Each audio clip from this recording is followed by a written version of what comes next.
कृष्णाय वासुदेवाय हरये परमात्मने प्रणतः क्लेशनाशाय गोविंदाय नमो नमः। हरे कृष्ण। जय महाकाल। जगत के त्राता अनंत दयालु भगवान सदाशिव की असीम कृपा और मंगलकारी आशीर्वाद आप सभी भक्तों के जीवन को शांति, सुख और आध्यात्मिक उन्नति से भर दें।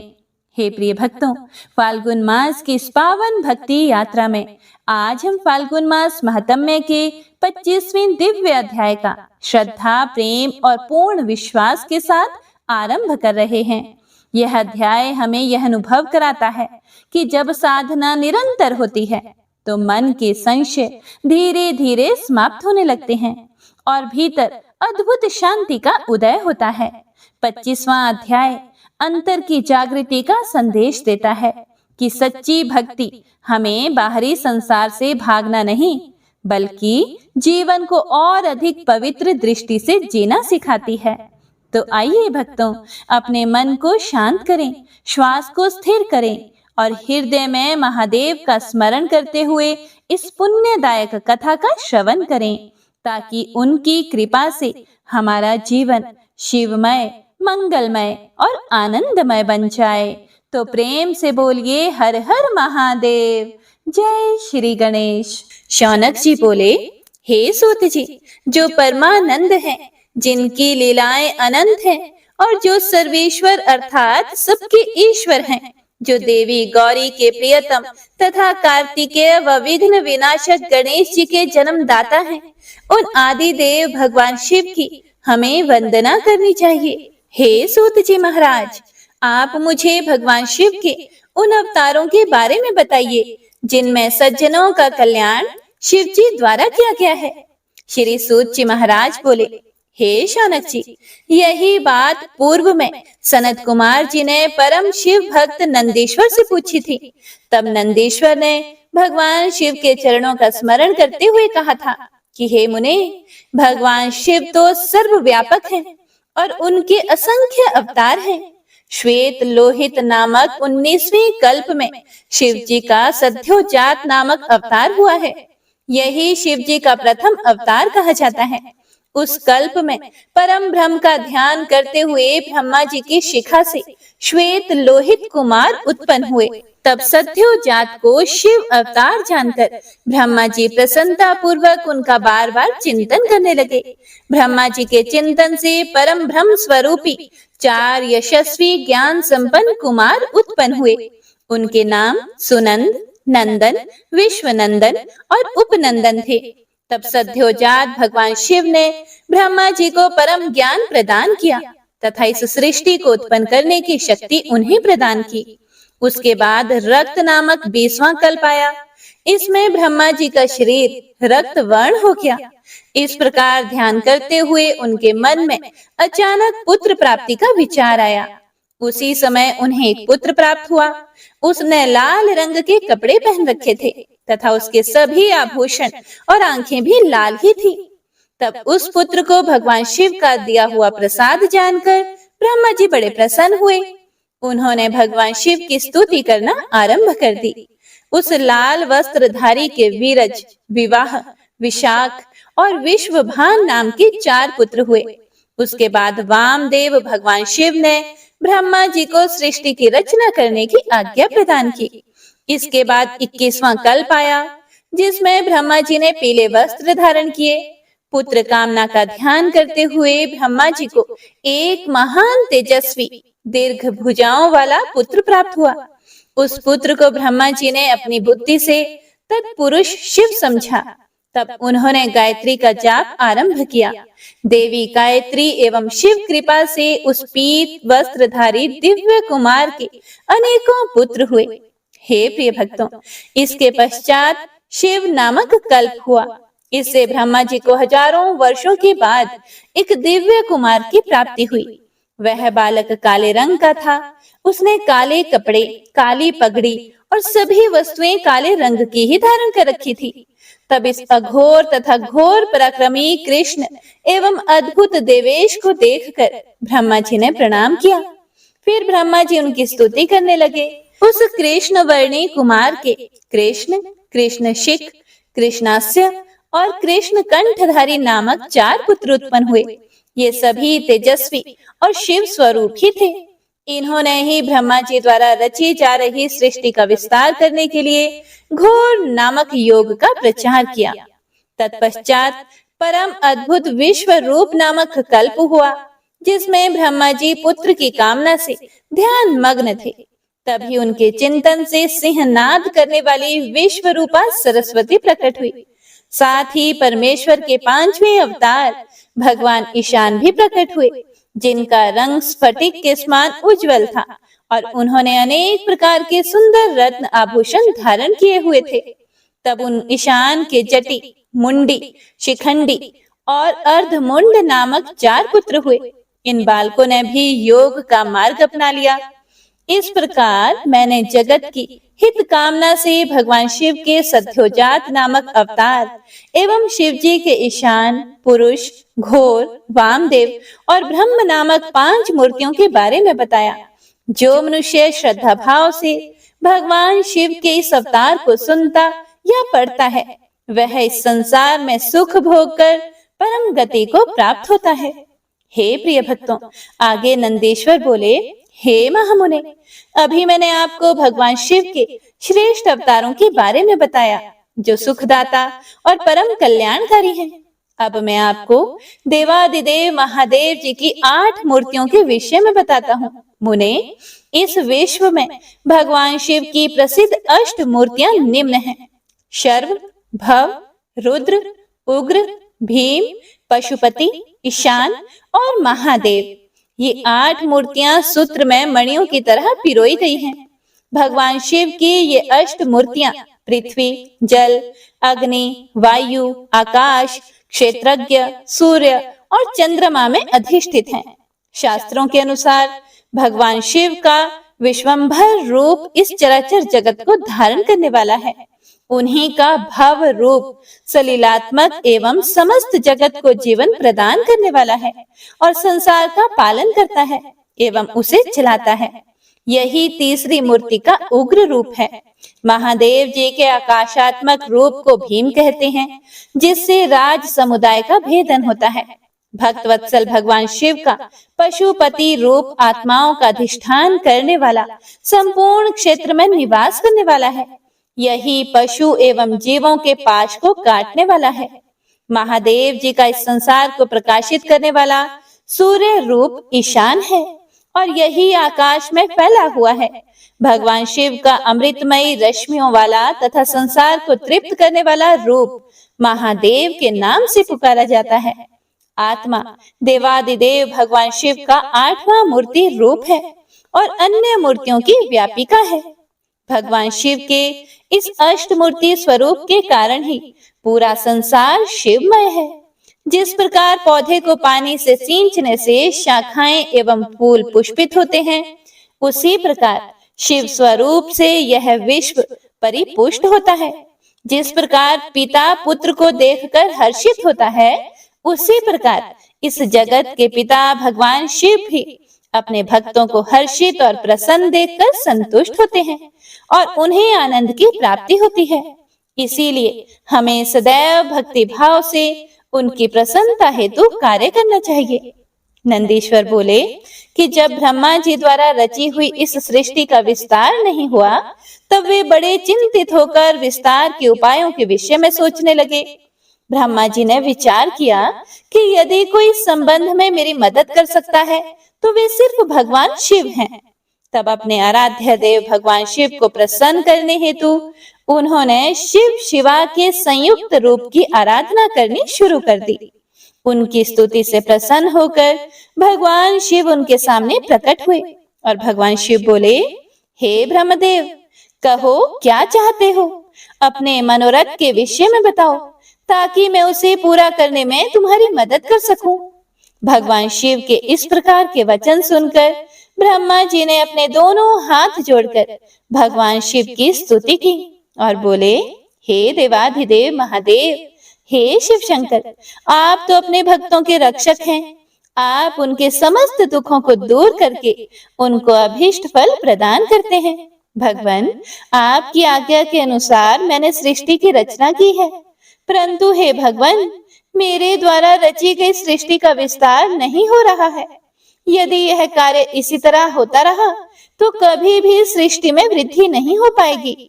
तब ब्रह्मा जी के इन वचनों को सुनकर भगवान शिव बोले, हे ब्रह्मदेव, मैं जानता हूँ कि तुमने अपनी सृष्टि में प्रजा की वृद्धि के लिए मेरी पूजा आराधना की है। यह कहकर शिव जी ने अपने शरीर से देवी शिवा को अलग कर दिया। देवी शिवा को वहां देखकर ब्रह्मा जी देवी शिवा की स्तुति करने लगे और कहने लगे, हे देवी, आपके पति भगवान शिव की ही कृपा से इस सृष्टि का सृजन हुआ है।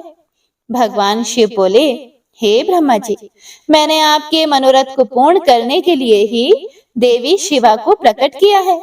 इस सृष्टि का विस्तार तभी संभव है जब मैथुनी सृष्टि की रचना हो, इसीलिए तुम इस कार्य की पूर्ति करो। यह सुनकर ब्रह्मा जी भगवान शिव और शिवा दोनों की प्रसन्नता हेतु कार्य करने लगे।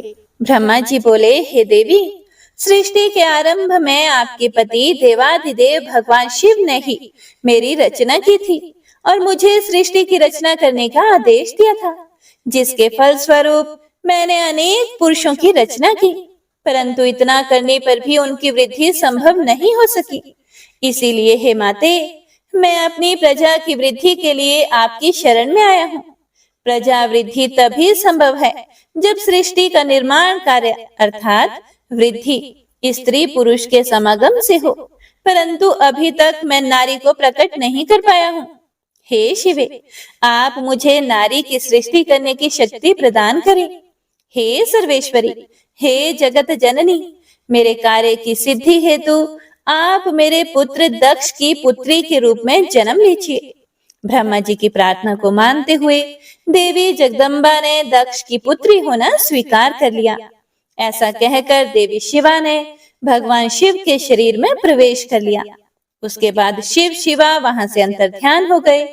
तभी से शिव शिवा का अर्धनारीश्वर रूप विख्यात हुआ और इस संसार में स्त्री जाति की रचना संभव हुई। यह अर्धनारीश्वर स्वरूप वर्णन अत्यंत आनंददायक एवं मंगलकारी है। हे प्रिय भक्तों, नंदीश्वर आगे बोले कि अब मैं तुम्हें ऋषभ देव अवतार का वर्णन सुनाता हूँ। हे सर्वज्ञ सनत कुमार जी, एक बार ब्रह्मा जी से भगवान शिव बोले कि हे ब्रह्मदेव, 7वें मनवंतर में वाराह कल्प होगा। इसमें कल्पेश्वर भगवान प्रकट होंगे, जो तीनों लोकों को अपने दिव्य प्रकाश से आलोकित करेंगे और तुम वैवस्वत मनु के प्रपौत्र बनोगे। उन मनवंतर में 4 युग होंगे। द्वापर युग के अंत में मैं ब्राह्मणों की रक्षा करने और उनका हित करने हेतु अवतार धारण करूंगा। द्वापर युग में व्यास जी प्रभु का रूप धारण करेंगे। कलयुग के अंत में मैं देवी शिवा सहित श्वेत नामक ब्राह्मण मुनि के रूप में प्रकट होऊंगा। हिमालय पर्वत पर मेरे श्वेत शिख, श्वेताश्व और श्वेत लोहित नामक 4 शिष्य होंगे। मेरे ये शिष्य अविनाशी तत्व को जानकर जन्म मृत्यु के बंधनों से मुक्त हो जाएंगे। हिमालय के उच्च शिखर पर जब मैं अवतार लूंगा, उस समय ब्रह्मा जी मेरे शिष्य बनकर मुझसे अव्यय तत्व की शिक्षा लेंगे और मेरे परम भक्त बनकर मेरी आराधना करेंगे। द्वापर में प्रजापति सत्य तो कलयुग में सुतारी नाम से मुझे प्रसिद्धि मिलेगी। उस युग में दुंदुभि, शतरूप, त्रिशिक और केतु आदि वेदों के ज्ञाता मेरे प्रिय शिष्य होंगे। मेरे ये शिष्य ध्यान और योग के माध्यम से शिवलोक को प्राप्त करेंगे। द्वापर के तीसरे चरण में व्यास जी भार्गव के रूप में अवतरित होंगे और शिवलोक के पास दमन नाम से प्रसिद्ध होंगे। मेरे विशोक आदि नामक 4 पुत्र व्यास जी के शिष्य होंगे, जिन्हें मैं दृढ़ निवृत्ति का उपदेश दूंगा। उसके बाद चौथे द्वापर में अंगिराज व्यास होंगे और मैं सुहोत्र नाम से प्रकट होऊंगा। मेरे 4 पुत्र होंगे और वे चारों महात्मा बन जाएंगे। मेरे ये चारों पुत्र सुमुख, दुर्मुख, दुदर्भ और दुरति क्रम नाम से विख्यात होंगे। 5वें द्वापर में व्यास जी स्वीता नाम से प्रसिद्ध होंगे और मैं कंक नामक योगी व महान तपस्वी होऊंगा तब मैं व्यास जी की सहायता करूंगा और उन्हें अर्थ मुक्ति के मार्ग का आश्रय दूंगा। नवां द्वापर आने पर व्यास जी सारस्वत होंगे। तब मैं स्वयं ऋषभ नामक अवतार धारण करूंगा। पराशर, गर्ग, भार्गव तथा गिरीश मेरे शिष्य होंगे। ये चारों श्रेष्ठ योगी होंगे और सदा योग के मार्ग का ही अनुसरण करेंगे। अपने ऋषभ अवतार में मैं भद्रायु नाम के एक राजकुमार को जीवन दान दूंगा, जो कि विष द्वारा मर जाएगा। जब वह राजकुमार भद्रायु 16 वर्ष का होगा, उस समय मेरे अंश ऋषभ ऋषि उसके घर जाएंगे। जब वह राजकुमार श्रद्धा और भक्ति भावना से उनका पूजन करेगा, तब वे मुनि उसे राज धर्म का उपदेश देंगे। उसकी पूजा अर्चना से प्रसन्न होकर वे मुनि भद्रायु को दिव्य कवच, शंख तथा शत्रुओं का विनाश करने वाला खड्ग प्रदान करेंगे। और यही नहीं, वे उसके शरीर पर अद्भुत भस्म लगाकर उसे 12,000 हाथियों का बल भी प्रदान करेंगे। इस प्रकार भद्रायु को अनेकों वरदान और दिव्य वस्तुएं प्रदान करने के बाद वे वहां से चले जाएंगे। तब भद्रायु रिपु गणों को युद्ध में हराकर कीर्ति मालिनी नामक परम सुंदरी कन्या से विवाह करके धर्म पूर्वक राज्य करेगा। यही ऋषभ नामक नवा अवतार है। हे प्रिय भक्तों, ऋषभ चरित्र पवन पावन, महान तथा स्वर्ग, यश और आयु प्रदान करने वाला है। हे प्रिय भक्तों, भगवान शिव बोले, हे ब्राह्मण, 10वें द्वापर में त्रिधामा नामक व्यास मुनि होंगे, जो हिमालय के उच्च शिखर पर भृगु नामक स्थान पर रहेंगे। उस अवतार में भी मेरे भृगु, बलबंधु, नरामित्र और केतु श्रृंग नामक 4 तपस्वी पुत्र होंगे। 11वां द्वापर आने पर त्रिवृत नामक व्यास होंगे और मैं कलिंग में गंगा के द्वापर में तप नाम से प्रकट होऊंगा। और लंबोदर, लंबादा, केशलंब और प्रलंबक नामक मेरे 4 पुत्र होंगे।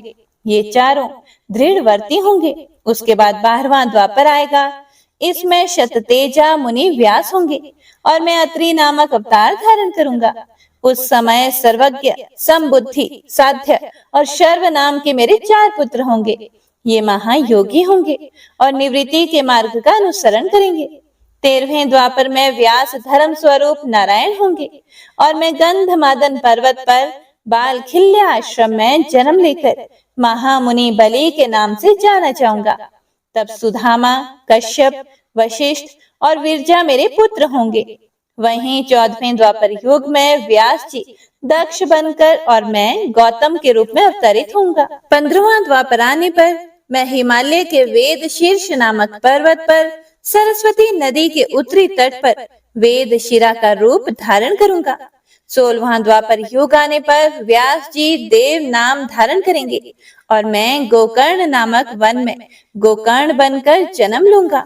17वें द्वापर युग में व्यास देव कृतंजय होंगे। मैं गुहावासी नाम से अवतार लूंगा।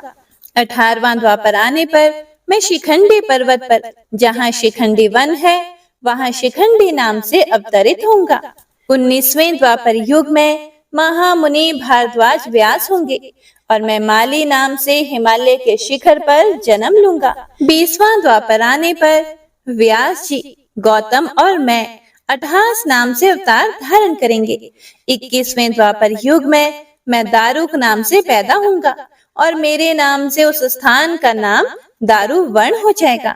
22वां द्वापर युग आने पर व्यास जी सुषमायण के रूप में अवतार लेंगे और मैं वाराणसी में लांगली भीम के अवतार के रूप में प्रकट होऊंगा। 23वें द्वापर में व्यास त्रिणा बिंदु मुनि होंगे।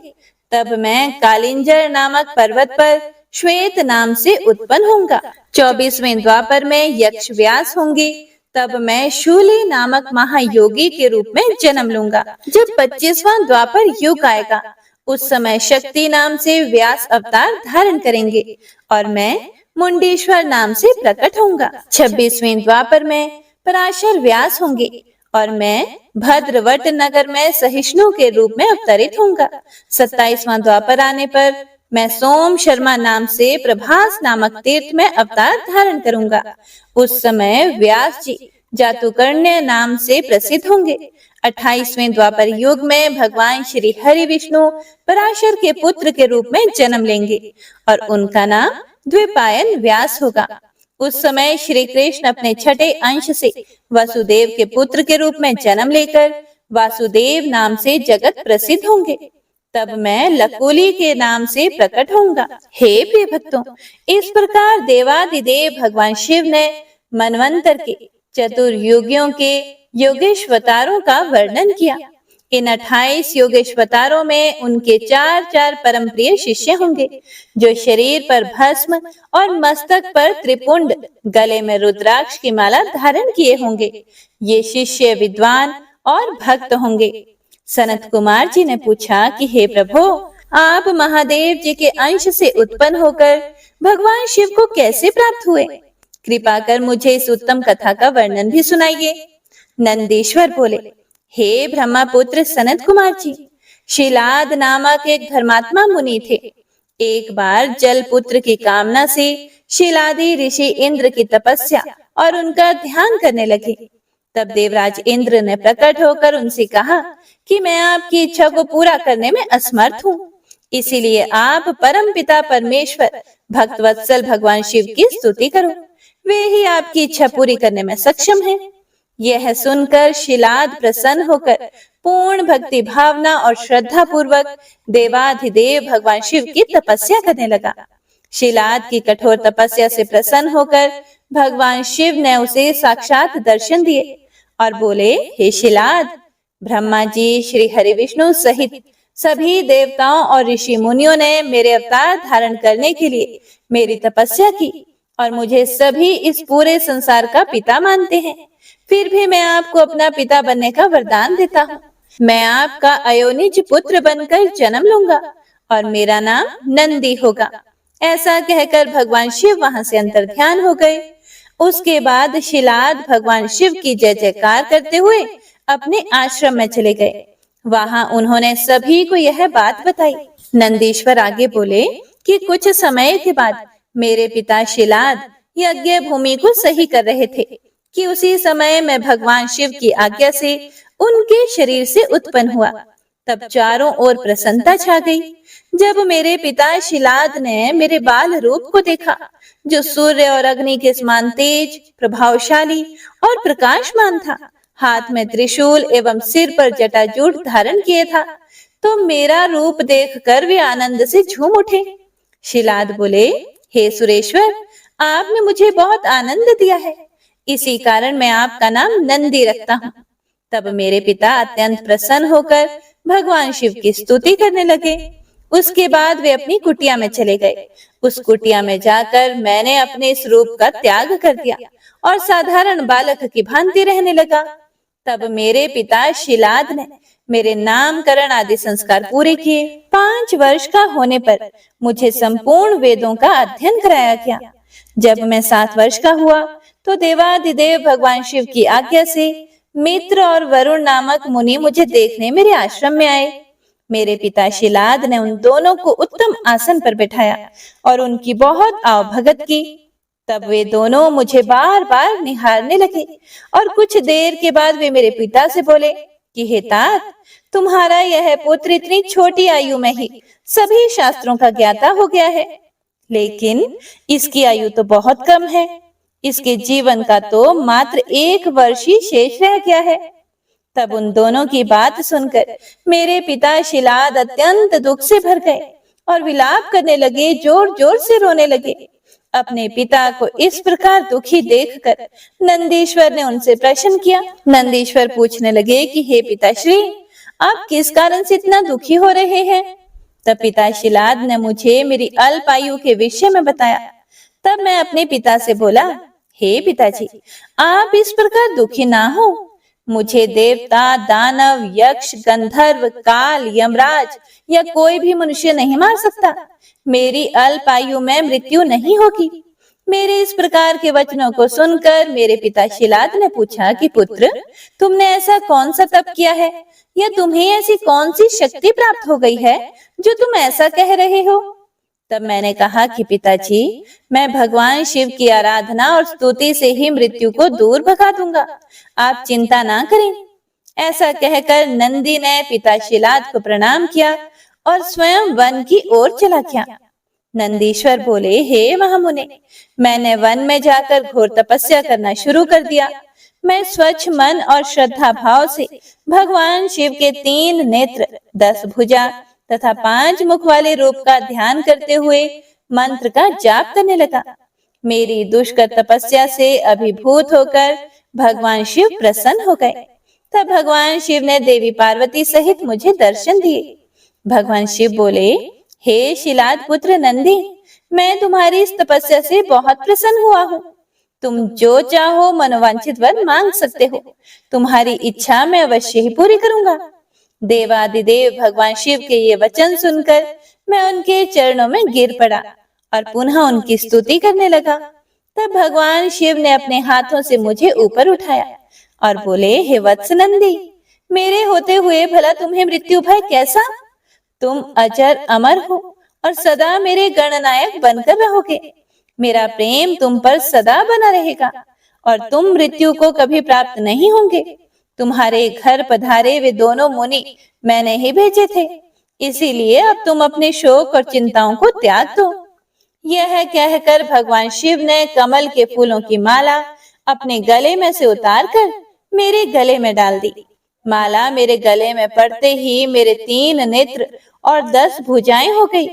उसके बाद भगवान शिव मुझसे बोले कि तुम और क्या चाहते हो? फिर मैंने कहा कि प्रभु, मैं आपकी सवारी बनना चाहता हूँ। तब महादेव शिव जी ने अपनी जटाओं से हार के समान निर्मल जल मुझ पर छिड़क कर कहा कि नंदी हो जाओ। तब उन परमेश्वर शिव की जटा से जटोरक, त्रिस्तोता, वृषभ ध्वनि, स्पणिदका और जम्बू नदियां बह निकली। ये 5 नदियां पंचद नाम से जप्तेश्वर नामक स्थान के पास बह रही हैं।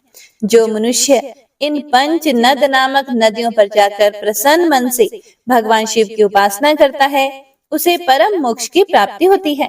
उसकी सभी कामनाएं भगवान शिव अवश्य ही पूरी करते हैं।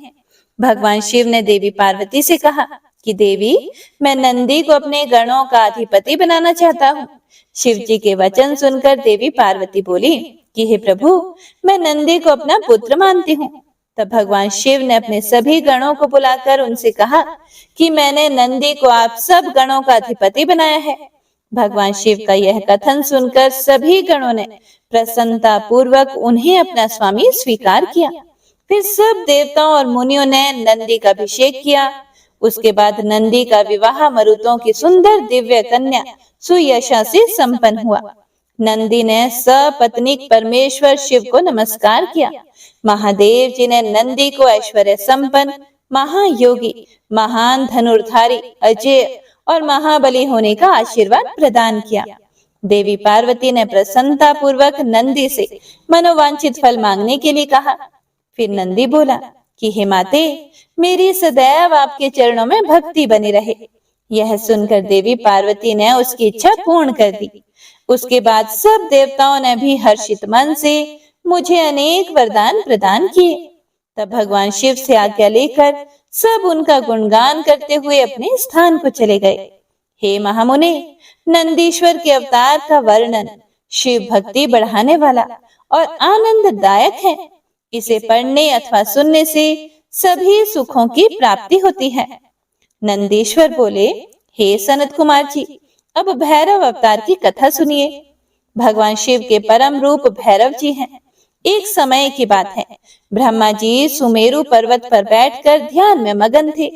उसी समय देवता उनके पास आए और उन्हें हाथ जोड़कर नमस्कार करने लगे। उसके बाद उन्होंने पूछा कि हे ब्राह्मण, इस संसार में अविनाशी तत्व क्या है? कृपा कर इस विषय में हमें बताएं। तब भगवान शिव की माया से मोहित होकर ब्रह्मा जी बोले, हे देवताओं, आपकी प्रसन्नता के लिए मैं आपको उस अविनाशी तत्व के बारे में बताता हूँ, सुनो। इस संसार में मुझसे बढ़कर कोई भी नहीं है। मेरे द्वारा ही यह सारा संसार उत्पन्न हुआ है। मैं ही स्वयं भू, अज, ईश्वर, अनादि, भोक्ता, ब्रह्मा और निरंजन आत्मा हूँ। मेरे कारण ही संसार प्रवृत्त और निवृत्त होता है। ब्रह्मा जी के इन वचनों को सुनकर वहीं बैठे भगवान श्री हरि विष्णु को बहुत बुरा लगा। तब श्री हरि ब्रह्मा जी को समझाते हुए बोले कि हे ब्रह्मदेव, तुम इस प्रकार अपनी स्वयं ही प्रशंसा ना करो, क्योंकि मेरी आज्ञा के फलस्वरूप ही तुम इस सृष्टि के रचयिता हो। इस प्रकार ब्रह्मा जी और श्री हरि आपस में लड़ाई करने लगे। दोनों ही अपने को बड़ा और दूसरे को निम्न समझ रहे थे। तब उन्होंने अपने को उच्च सिद्ध करने के लिए वेदों का स्मरण किया।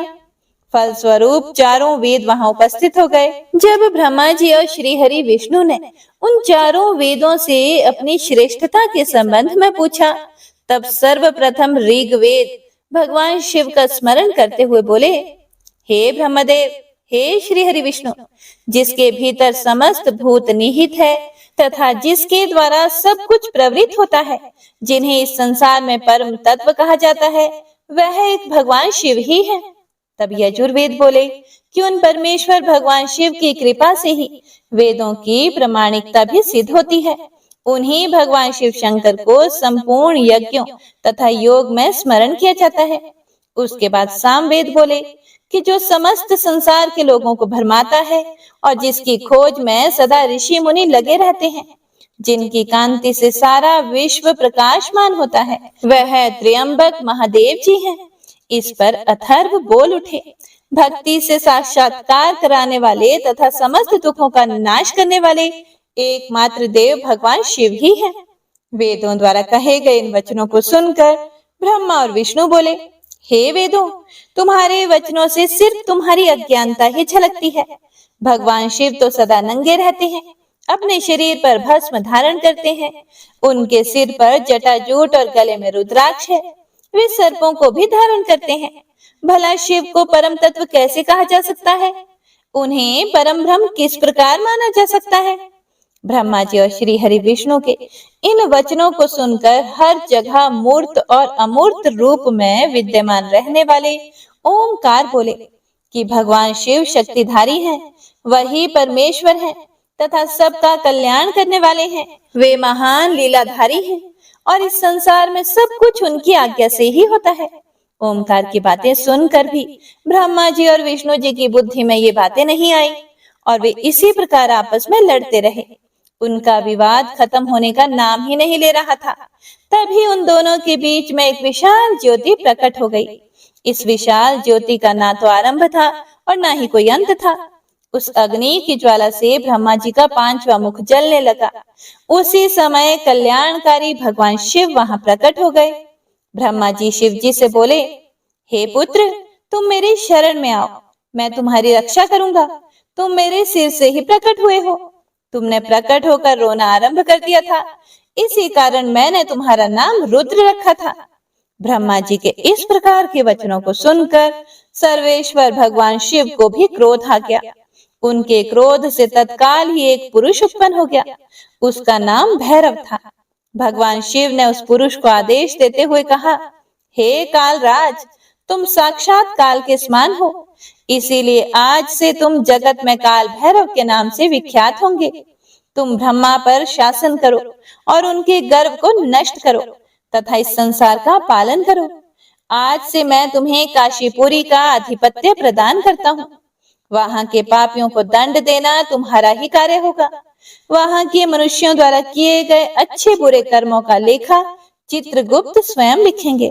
भगवान शिव के इस आदेश को काल भैरव ने प्रसन्नता पूर्वक ग्रहण किया। उसके बाद उन्होंने अपनी बाई उंगली के अग्रभाग से ब्रह्मा जी का पांचवा सिर काट दिया। यह देखकर ब्रह्मा जी भयभीत होकर शत रुद्रीय का पाठ करने लगे। भगवान शिव की कृपा से दोनों के बीच का विवाद तुरंत ही समाप्त हो गया। उन्हें शिव जी का अपमान करने पर अत्यंत पछतावा होने लगा। भगवान शिव तो भक्तवत्सल हैं और अपने भक्तों का सदैव कल्याण करते हैं। उन्होंने ब्रह्मा जी और विष्णु जी को भी क्षमा करके उन्हें अभय प्रदान कर दिया। उसके बाद भगवान शिव ने काल भैरव को आज्ञा प्रदान की कि वे सदा ब्रह्मा और विष्णु का आदर करें और पापियों को दंड प्रदान करें। हे प्रिय भक्तों, नंदीश्वर बोले, हे सनत कुमार जी, भगवान शिव का आशीर्वाद पाकर भैरव जी कालों के भी काल हुए। उन्होंने अपने प्रभु भगवान शिव की आज्ञा से कापालिक व्रत को धारण किया। काल भैरव हाथ में कपाल लेकर काशी नगरी की ओर चल दिए, परंतु ब्रह्महत्या नामक कन्या उनके पीछे लग गई। एक दिन जब काल भैरव कापालिक वेश धारण करके भगवान नारायण के स्थान पर गए, तब त्रिनेत्रधारी भगवान शिव के भैरव रूप को आता हुआ देखकर सब देवताओं और ऋषि मुनियों ने हाथ जोड़कर उन्हें प्रणाम किया और उनकी स्तुति करने लगे।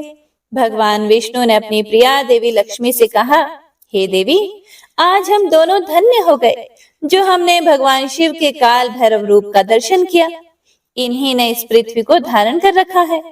यह भगवान शिव ही शरणागतों को शांति प्रदान करने वाले तथा सभी तत्वों से युक्त हैं। यही सब प्राणियों के अंतर्यामी और अपने भक्तों को सब कुछ प्रदान करने वाले और उनकी कामनाओं को पूरा करने वाले हैं। इनके दर्शनों से ही मनुष्य सब बंधनों से मुक्त हो जाता है। काल भैरव जी को इस प्रकार भिक्षा मांगते हुए देखकर भगवान श्री हरि विष्णु ने उनसे प्रश्न किया कि हे भगवान, आप तो तीनों लोकों का राज्य प्रदान करने वाले हैं, भला आपको भिक्षा मांगने की क्या आवश्यकता पड़ गई? तब विष्णु जी के इस प्रकार के वचनों को सुनकर काल भैरव जी बोले, हे नारायण, मैंने ब्रह्मा जी के 5वें सिर को काट दिया था, इसीलिए अपने द्वारा किए गए पाप का पश्चाताप करने हेतु मैं यह कर रहा हूँ। तब काल भैरव के इन वचनों को सुनकर भगवान विष्णु बोले, हे भैरव, आप तो समस्त दुखों का नाश करने वाले विघ्नहर्ता हैं।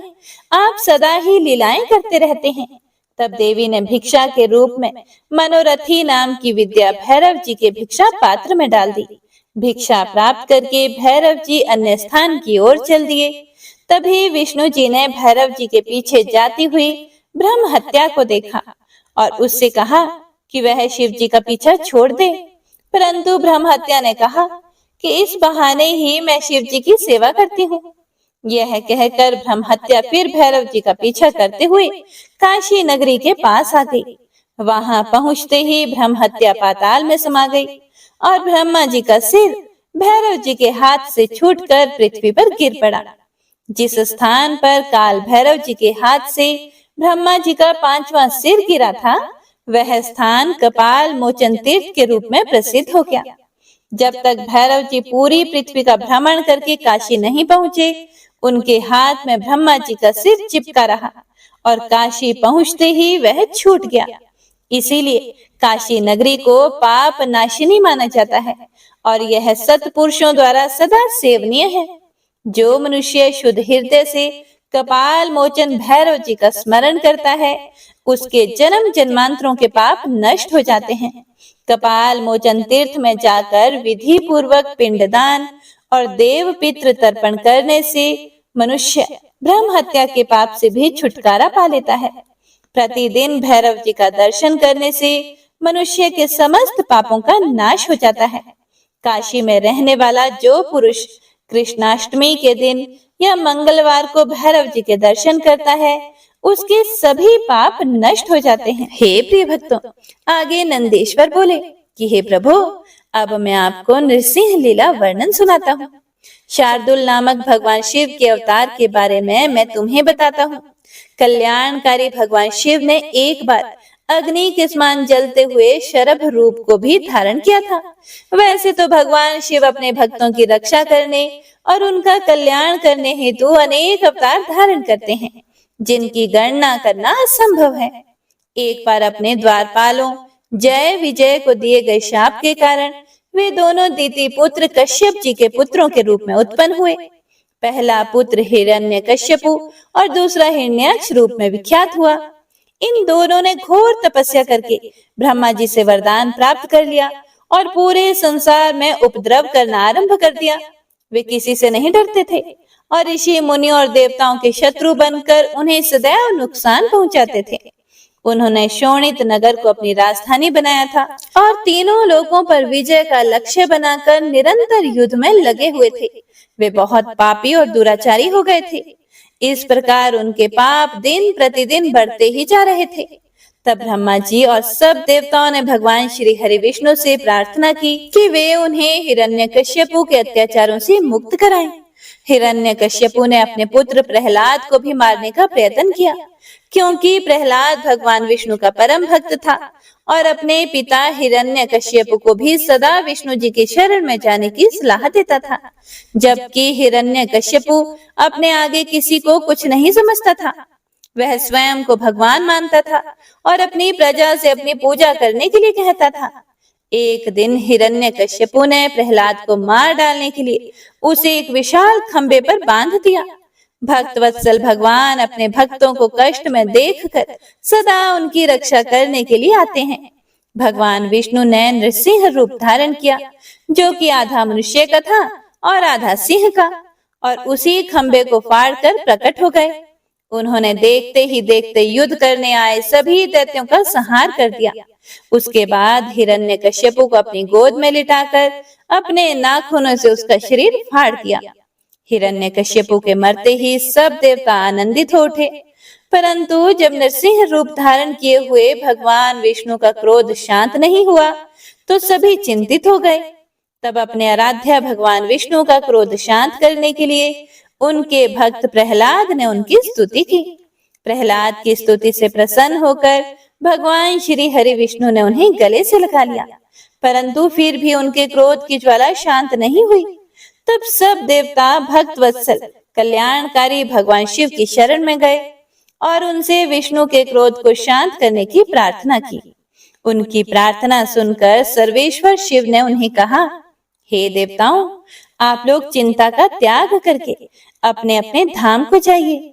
मैं भगवान श्री हरि विष्णु को अवश्य ही शांत करूंगा। तब देवता प्रसन्नता पूर्वक अपने धाम को चले गए। नंदीश्वर बोले कि जब देवताओं की प्रार्थना सुनकर कल्याणकारी भगवान शिव ने उन्हें नरसिंह रूप का क्रोध शांत करने का आश्वासन देकर विदा कर दिया, तब उन्होंने प्रलयंकारी भैरव रूप महाबली वीरभद्र को बुलाया। वीरभद्र को आदेश देते हुए भगवान शिव बोले, हे भैरव, नृसिंह के क्रोध की अग्नि को शांत कर देवताओं के भय को दूर करो। यदि वे आपके समझाने से ना माने तो आप मेरे भाव भैरव का रूप दिखाकर उन्हें शांत करना। भगवान शिव की आज्ञा का पालन करते हुए भैरव तुरंत ही नरसिंह जी का क्रोध शांत करने के लिए चल पड़े। नरसिंह जी के पास पहुंचकर भैरव जी ने उन्हें नमस्कार करने के उपरांत इस प्रकार कहा, हे माधव, आपने इस संसार को सुखी करने हेतु यह अवतार धारण किया है। आपने पहले मछली का रूप रखकर और अपनी पूंछ से नाव को बांधकर मनु जी को समुद्र में घुमाया था। पृथ्वी का उद्धार करने के लिए ही आपने वराह रूप धरा था। उसके बाद आपने वामन अवतार ग्रहण करके बलि को बांधा था। अब आपने अपने भक्तों के कष्टों को दूर करने के लिए नृसिंह रूप धारण किया है।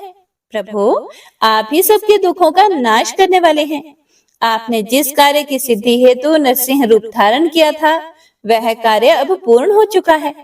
इसीलिए अब आप इस भयंकर रूप को त्याग दीजिए और पुनः अपना मनोहारी रूप धारण कर लीजिए। वीरभद्र के इन वचनों को सुनकर नरसिंह जी की क्रोध की ज्वाला और भड़क उठी और वे बोले कि तुम यहाँ से तुरंत चले जाओ, वरना मैं इस पूरे संसार का संहार कर दूंगा। मेरे अंश से ही ब्रह्मा और इंद्र प्रकट हुए हैं। मैं ही सबका स्वामी हूँ। इस प्रकार विष्णु जी के कहे वचनों को सुनकर वीरभद्र को बड़ा क्रोध आया। तब वे बोले, क्या आप संसार के संहर्ता भगवान शिव को भी नहीं जानते? मैं उन्हीं की प्रेरणा से यहाँ आया हूँ। आप अहंकार का त्याग कीजिए, क्योंकि ना तो आप इस सृष्टि के सृजन करता है, ना पोषण करता और ना ही संहार करता। उन्हीं परमेश्वर शिव की कृपा से आप अनेक अवतार धारण करते हैं। आपके कर्म रूप धारी का सिर भगवान शिव की अस्थि माला की शोभा बढ़ा रहा है। आपके पुत्र ब्रह्मा का 5वां सिर भी मैंने काट लिया है। इस संसार में हर तरफ भगवान शिव की ही शक्तियां फैली हुई हैं। उन भक्त वत्सल भगवान शिव की ही शक्ति से आप मोहित हो रहे हैं। हे नृसिंह, आप तत्काल ही अपने इस क्रोध और अहंकार को छोड़कर पुनः अपने शांत रूप में आ जाएं। अन्यथा भगवान शिव की आज्ञा से यहाँ पधारे मुझ भैरव रूपी क्रोधी का वज्र आप पर पड़ जाएगा, जिससे आप तत्काल मृत्यु को प्राप्त हो जाएंगे। सनत कुमार जी बोले, हे नंदीश्वर, भगवान शिव के अवतार काल भैरव ने जब क्रोधित होकर नृसिंह रूप धारण किए विष्णु जी को इस प्रकार क्रोध से फटकारा, तब आगे क्या हुआ? क्या उन्होंने भैरव जी की आज्ञा का पालन किया या फिर क्रोधित काल भैरव ने श्री विष्णु जी के नृसिंह रूप का संहार कर दिया? नंदी, आप जल्दी से मेरी इस जिज्ञासा को शांत कीजिए। हे महामुने, सनत कुमार जी के इन वचनों को सुनकर नंदीश्वर बोले। भैरव जी के वीरभद्र रूप के इन वचनों को सुनकर नृसिंह जी, जो कि पहले से क्रोध से भरे हुए थे और अधिक क्रोधित होकर वीरभद्र पर झपट पड़े। तब वीरभद्र ने उन्हें अपनी भुजाओं में कसकर पकड़ लिया। वीरभद्र के इस प्रकार पकड़ने से नृसिंह जी अत्यंत व्याकुल हो उठे। उसके बाद वीरभद्र ने उन्हें इसी प्रकार कसकर पकड़े रखा और उन्हें लेकर उड़ गए। वे उन्हें उड़ाकर परम पावन शिव धाम ले गए और ले जाकर शिव जी के वाहन वृषभ के नीचे पटक दिया। इस प्रकार जोर से नीचे फेंक दिए जाने पर नृसिंह रूपी भगवान श्री हरि विष्णु व्याकुल हो उठे। यह देखकर सभी देवता और ऋषि मुनि देवादिदेव भगवान शिव की स्तुति करने लगे। भगवान शिव की माया से ग्रसित होकर भगवान श्री हरि विष्णु का शरीर भय से कांपने लगा। भयभीत होकर विष्णु जी नरसिंह अवतार में त्रिलोकीनाथ भगवान शिव की स्तुति करने लगे। वे प्रभु के सामने नतमस्तक होकर खड़े हो गए। नृसिंह भगवान परमेश्वर शिव से परास्त हो गए। उनकी शक्तियां क्षीण हो गईं। वीरभद्र भैरव ने नरसिंह की सभी शक्तियों पर अपना अधिकार स्थापित कर लिया।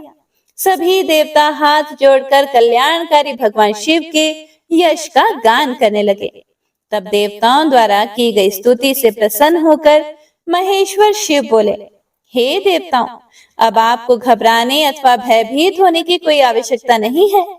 वीरभद्र भैरव द्वारा इस प्रकार विष्णु जी के नृसिंह रूप को पराजित करना एक लीला मात्र है। इससे भगवान श्री हरि विष्णु की महत्ता पर कोई प्रभाव नहीं पड़ेगा।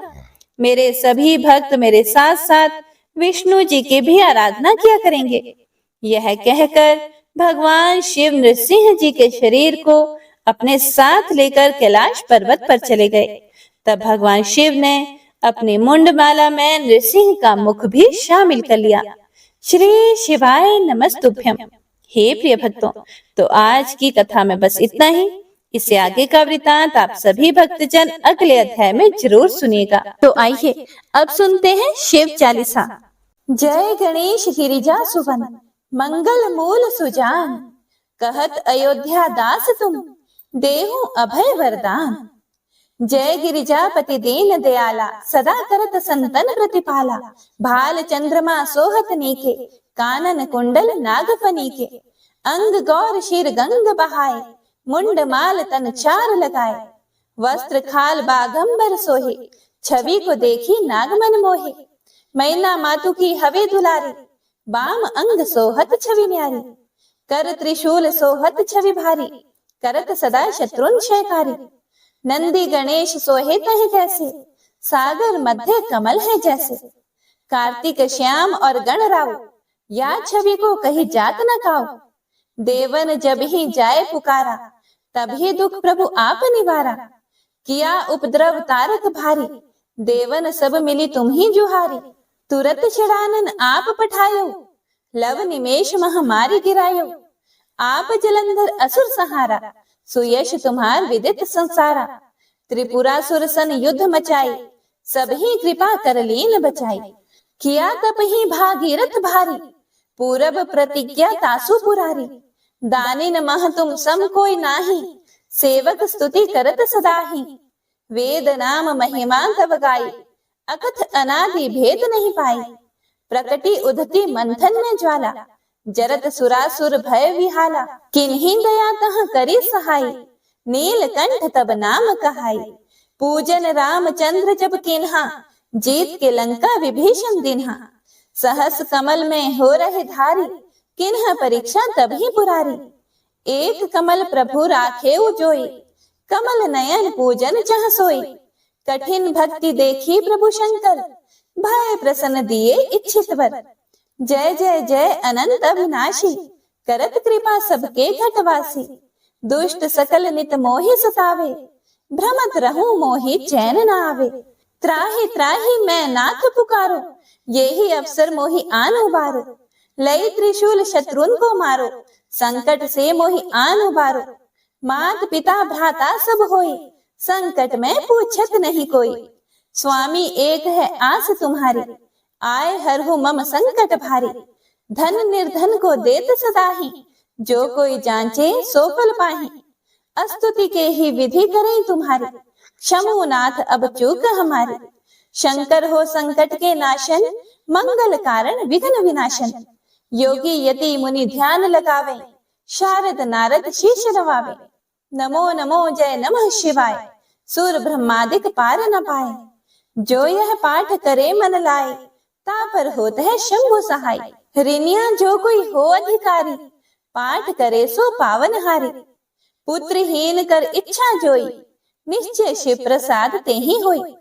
पंडित त्रयोदशी को लावे, ध्यान पूर्वक होम करावे। त्रयोदशी व्रत करे हमेशा, ताके तन नहीं रहे कलेशा। धूप दीप नैवेद्य चढ़ावे, शंकर सम्मुख पाठ सुनावे।